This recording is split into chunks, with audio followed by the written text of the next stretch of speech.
Kisu na olchi adara abako aise mulfatami arichi argame borbada kinanta yargame bu'ali kaba malona barichi nandijirenya ko situya dekaba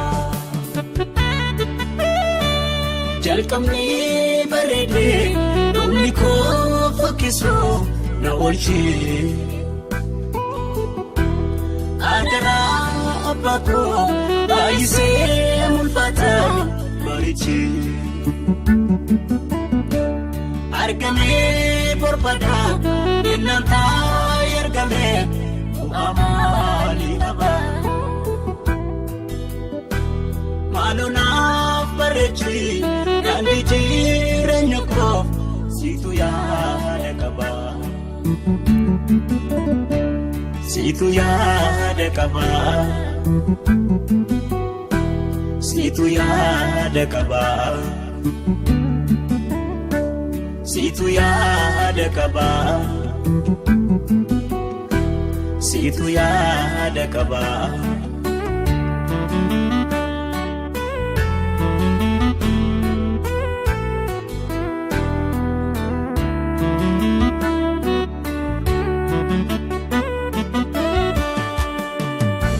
Densako kemuti lilalu fakatu wana jesisu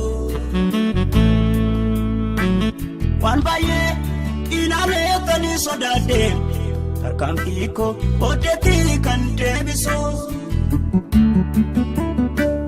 Densako kemuti lilalu fakatu wana jesisu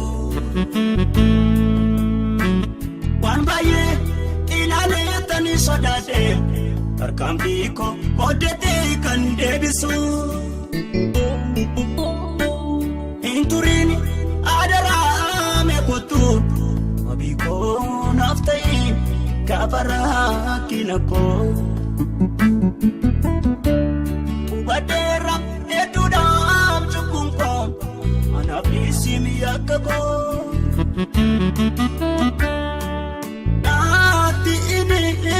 Sini ayanake Naatine risini malugarumake Naatine risini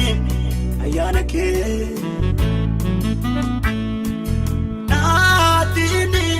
risini malugarumake Atade Veramani yakako Atade Veramani chupoko Anata Rarami malu wakeko Atade Veramani yakako Atade Veramani chupoko Anata Rarami malu wakeko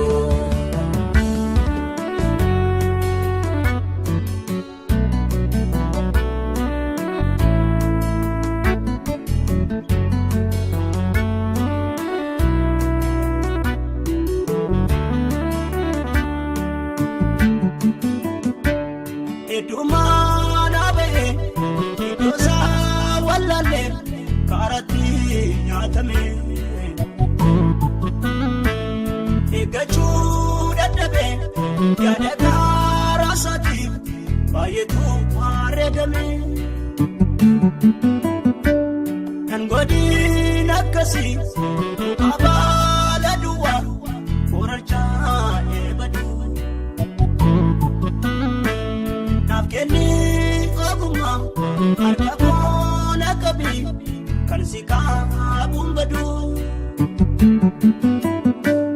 kan si qaabuun badu kan si qaabuun badu kan si qaabuun badu kan si qaabuun badu